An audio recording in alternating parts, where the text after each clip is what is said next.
దేవి శరణవరాత్రి ఉత్సవాల్లో భాగంగా సిద్దిపేట జిల్లా దుబాక మున్సిపల్ లచ్చపేట వార్డులోని వాసవి కన్యకా పరమేశ్వరి సంతోషమాత నగరేశ్వర ఆలయంలో ప్రతిరోజు చండీ హోమం, కుంకుమార్చన, దుర్గా సప్తశతి పారాయణం, సుహాసిని పూజలు ఘనంగా నిర్వహిస్తున్నారు. ఈ సందర్భంగా ఆలయ అర్చకులు భరద్వాజ శర్మ మాట్లాడారు. చండీ సప్తస్తుతి హవనం నిర్వహించినట్లు తెలిపారు. ఈ కార్యక్రమానికి సుహాసినులు అత్యధికంగా హాజరై హోమ కార్యక్రమంలో పాల్గొన్నట్లు చెప్పారు. అనంతరం భక్తులకు అన్నప్రసాద వితరణ కార్యక్రమం నిర్వహించారు.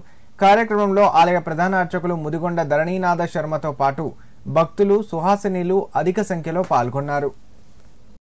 శ్రీ వాసవి కన్యకా పరమేశ్వరి నగరేశ్వర స్వామి దేవాలయంలో ఈరోజు బాల త్రిపుర సుందరి అంటే లలితా త్రిపుర సుందరి దేవి అవతారంగా ఉంది.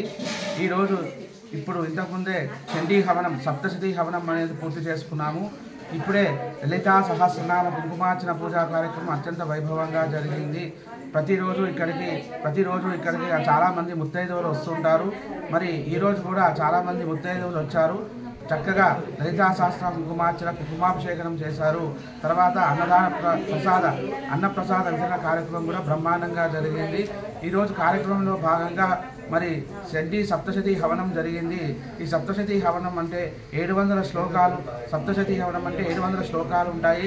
చండీ అమ్మవారి యొక్క అవతారము ఎలా ఉద్భవించింది, అమ్మవారు శుంభులను ఎలా వధించింది అనేటువంటి కార్యక్రమం అనేది ఆ యొక్క మొత్తం వృత్తాంతము చండీ హవన రూపంలో మనకు మరి ఆ యొక్క దేవి మహత్యం తెలియజేస్తుంది. అటువంటిది ఈరోజు చండీ హవనం జరిగింది. తర్వాత చండీ హవనం జరిగిన తర్వాత అమ్మవారి యొక్క కుంకుమార్చన పూజ జరగడం జరిగింది.